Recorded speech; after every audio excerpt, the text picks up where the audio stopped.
and thank you for tuning into Wildcast. I'm Leah Britton. And I'm Jeffrey Roberts.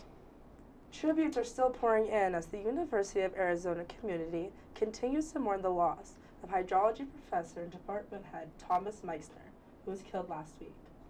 It happened at around 2 p.m. in the afternoon on Wednesday inside the John W. Harshbarger building, where University of Arizona Police Department responded to a reported shooting inside the building.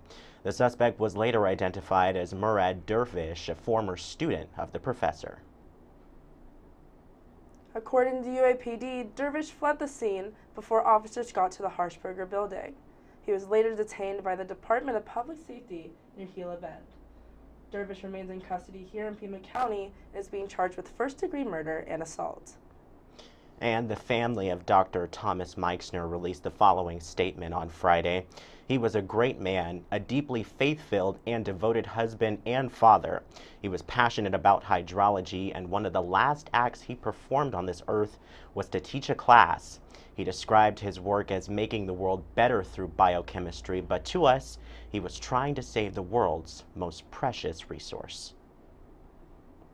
The University of Arizona announced a first-of-a-kind program that will cover the cost of tuition for full-time Indigenous undergraduate students who are from any of Arizona's 22 federal recognized tribes. According to the university, the Arizona Native Scholars Program will be funded through a reallocation of financial aid dollars and will be administered through the university's enrollment management. The program begins in the fall for new and continuing full-time degree-seeking undergraduates who are eligible through the grant program at the university's main campus. Up next, student emergency medical technicians, Dusk Music Fest, and the Psych Med Radar Club. We'll have all that for you when we return.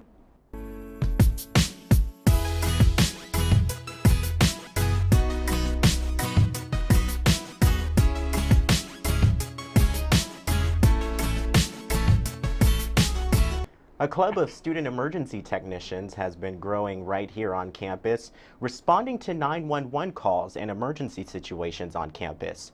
Wildcast reporter Sammy Cibulka reports that the University of Arizona Emergency Medical Services has become the leading emergency response service all across campus. University of Arizona Emergency Medical Services, or UAEMS, started as a club in 2010 and have since grown to responding to 911 calls 24/7, 365 days out of the year on or near campus. We respond to all 911 dispatches 24/7, 365. What originally started as students 3 nights a week on bicycles has now become the main emergency response service here on Arizona's campus. Deputy Chief Ryan Marmis explains his experience being a student EMT and how it has led him to pursue emergency care in the future. So we'll co-respond with Tucson Fire Department and then also local law enforcement agencies, so UAPD and TPD. It's a unique experience where I'm able to balance that student life and see that firsthand patient care experience. UAEMS responds to over 1,600 911 requests per year through the City of Tucson's dispatch system. Captain of Public Information Julia Steffens explains the gratitude she gets with each response. The patients, you can tell you're really making a difference. When people come up later and are like, oh, like I recognize you, I remember you, like it's just awesome. It's a really cool feeling, like really being able to help people. Obviously, the work these students take on is intense and very impactful. Steffen talks about the students that she works with make it all worth it. It's a really cool experience being able to work like with your peers and for your peers. The people we work with are so supportive, like it's awesome just working with everyone here. Now for more information about such amazing students and UAEMS, feel free to visit their website. In Tucson, I am Sammy Cibulka. Dusk Music Festival is making its return back here in the Old Pueblo for its 6th year. The event will feature a variety of games, music, and art displays. Wildcast reporter Drew Kolko has the story. Entering its 6th year, the annual Dusk Music Festival is back and ready to hit downtown Tucson November 11th and 12th. The festival is held at Jacome Plaza with many activities everyone will enjoy. With live music, art exhibits, and plenty of food options, Dusk brings Tucson such a unique and diverse experience.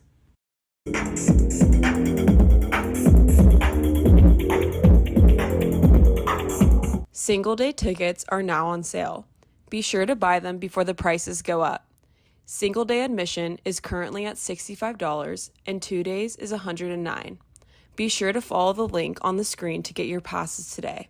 You won't want to miss out on Dusk. For UATV3, I'm Drew Koltko. A brand new club has opened its doors on campus. Psychedelic Radar is clearing the air on some of the most common misconceptions around the use of psychedelics. Wildcast reporter Anne-Marie Cuevas takes a closer look.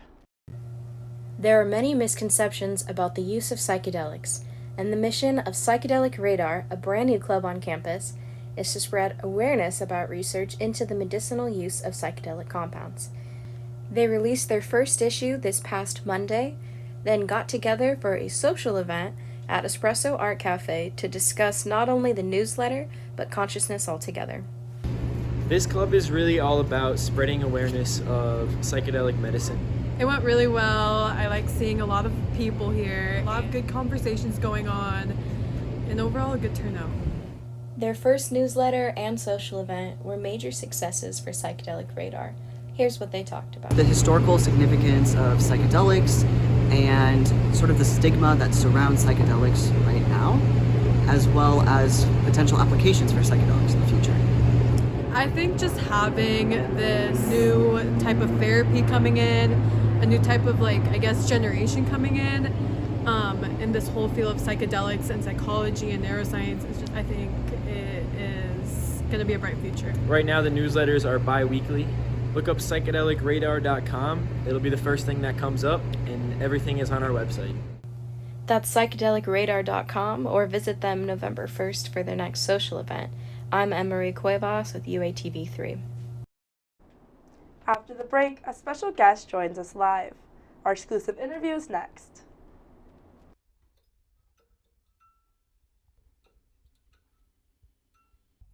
Joining us now, Alan Herbert. He's a primetime TV host at Science TV in Kenya, and he's also worked with the Action Network for the Disabled to create a documentary on the status of the commitments made by the Kenyan government. And now he joins us in the studio. Alan, good evening. Good evening, Wildcats, and I bring greetings from Nairobi, Kenya, and thank you for having me. We're happy to have you. Yeah. Now let's dive into your journalism career. You're a primetime TV host back in Kenya. Tell us a little bit about that. Sometimes when I'm asked to talk about my work, sometimes I find it a little bit difficult, but I'll go into why I decided to do journalism in the beginning. So I did journalism just to sort of amplify stories of persons with disabilities and have more representation of persons with disabilities in the media, because there is a quote that says, until the lion learns how to write, the story is always going to glorify the hunter. So persons with disabilities are literally fed up of being hunted. So why don't we become the hunter and stop being the lion? So literally, my work is all about amplifying voices of persons with disabilities in Kenya through media. Yeah. Yeah. And you're here in Tucson as part of a fellow program. Do you want to tell us a little bit about what you're doing here with us? All right. So I am here because of a program called the Professional Fellows Program. This is a program fully funded by the U.S. government, by the Department of State. And what it does, it brings fellows from Africa and brings them to the U.S. to sort of on an exchange program based on your interests. Just to give you a little bit of background or more background, the program selects fellows from 4 countries, that is Ethiopia, Kenya, Uganda, and Tanzania. So as I am speaking, we have 8 fellows in the country, the United States, all posted at different universities around the United States. And because my work is around journalism and how persons with disabilities are represented in journalism, I got posted to the University of Arizona to a mentor who am I allowed to drop names? Yeah. Yeah, I am being mentored here by Amanda Krause, who is the Executive Director at the Disability Resource Center here at the University of Arizona. Very nice, very nice. Sounds amazing. Yeah. I know we talked just a little bit about how you got your start in journalism. Yes. You talked about amplifying disability stories. How can we as members of the media change the thinking when it comes to amplifying those types of stories? Geoffrey, you asked such an interesting question. And today in the morning, when I was having my first meeting, I got to speak to a lady called Wendy Liu, who works with the New York Times. And she was telling me one of the most responsibilities that the media has in terms of how they represent persons with disabilities is to sort of allow persons with disabilities sort of tell their own stories. Right. Can we empower persons with disabilities to show up and tell their own stories, and sort of shift away from inspirational quote-unquote porn, where we look at disability as a tool for inspiration for those without disabilities? Can we report about disabilities for what it is and not use it as a tool to inspire those who aren't disabled? Yeah. What do you think are some of the common misconceptions that the media highlights with that? The common misconceptions, what I've just spoken about, using disability as a tool for motivation. Like, give you an example. Why would you sort of glorify a person with Down syndrome that they have finished education or they have gone through a prestigious university degree? Isn't it the norm for every other person to go through university and have or graduate with first-class honors? Yes, you can highlight that they were able to sort of go through it, but let us not put it in sort of a perspective that they cannot do it. That's basically what we're supposed to be shining away from, and also the kind of language that we sort of use. And I was discussing with Wendy, and I was talking to her how disability is sort of represented in our media in Kenya, and there is a sort of ableistic language that is being used, and terms like a deaf ear turned a blind eye. As a person with a disability who is reading that, I sort of feel that I am misrepresented in the community, or my disability is being used as a metaphor, not in a positive way, but in a negative way. And I think these are some of the things that the media needs to be critical at when they are talking about disability. Absolutely. Yeah. Do you got any upcoming projects that you want to tell us about? All right. So at the end of my fellowship here in the US, that is going to be running for basically the whole month of October, I will be going back home and implementing a project around how persons with disabilities can amplify their voices using new forms of media. So I like what UATV is doing, but we will understand that we are sort of, the attention is sort of moving on to new forms of media. And when I talk about new forms of media, I'm talking about podcasts, I'm talking about blogs, I'm talking about social media as tools to broadcast these products and these media that we have produced in using the new forms of media. And I do not want persons with disabilities to sort of always show up at the last minute when many people have already moved on. So when I go back into the country, the knowledge that I have gathered here, I'm going to be training persons with disabilities in the country to sort of identify what they need to be amplifying and how they can amplify it, and sort of civically get to engage. And when I talk about civic engagement, I'm talking about politics.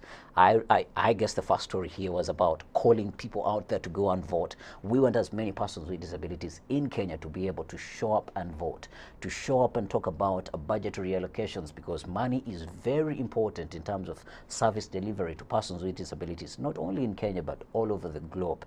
Education, employment, all of that. And my project is basically all around that. And I'm also looking forward to working on any project with UATV before my time in Arizona elapses.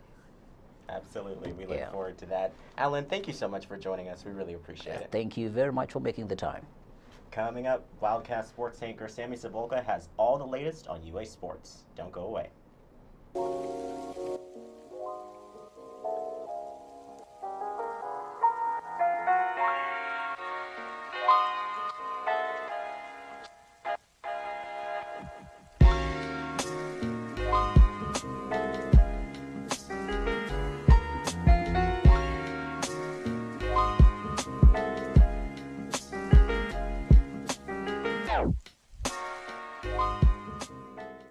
Good evening, Wildcats. I'm Sammy Cibulka, here to give you everything you need to know in Arizona sports.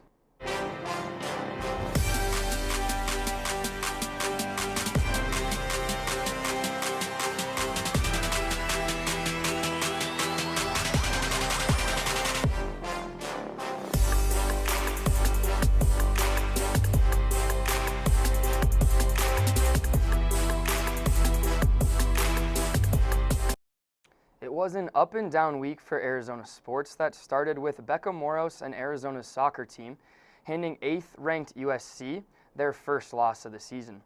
Junior Megan Cleef scored the game's only goal in the 67th minute as the Wildcats finally got their first Pac-12 win in dramatic fashion. Unfortunately for Wildcats fans, the rest of the week was not as promising. The same team that beat USC on Thursday fell to the #1 overall ranked team in the nation, UCLA, 1-0.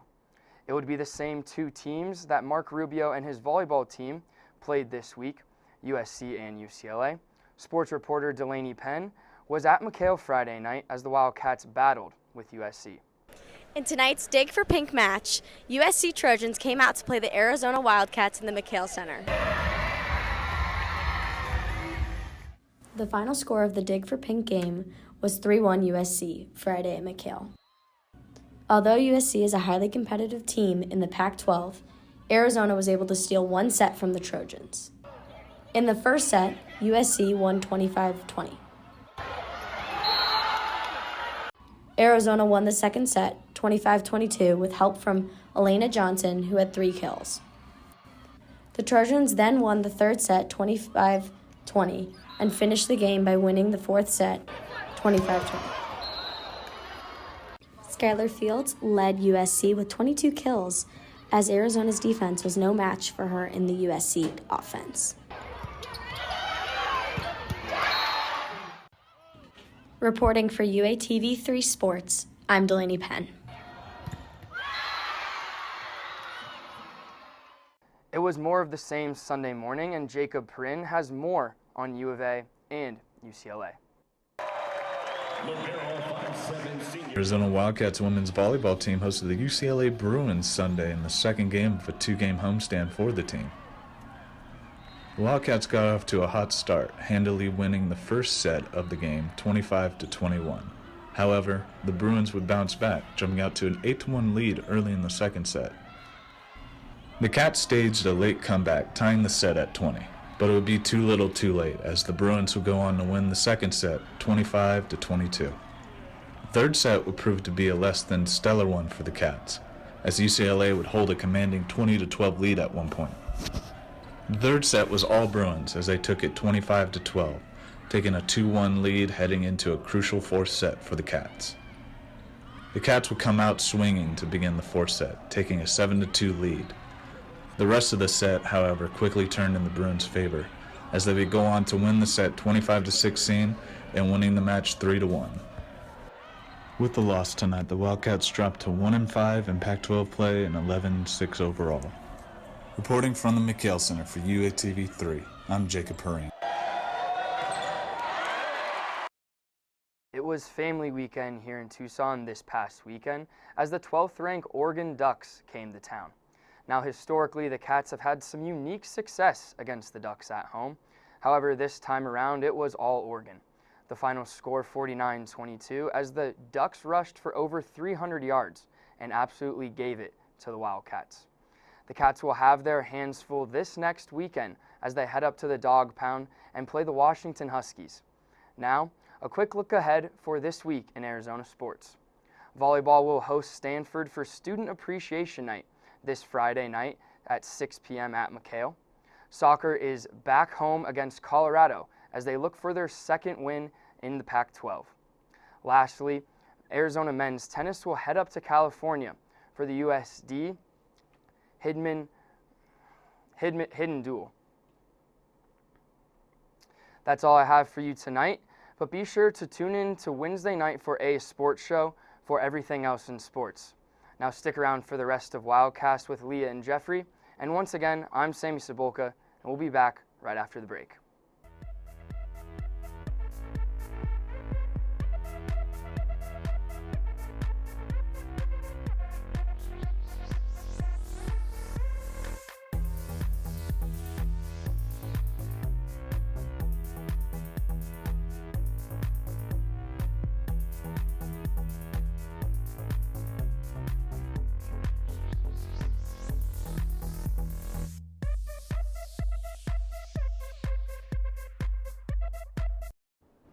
Well, that's all we have for you tonight on Wildcast. As always, be sure to like us on Facebook, follow us on Instagram, and subscribe to our YouTube channel so you can watch any of our shows that you may have missed.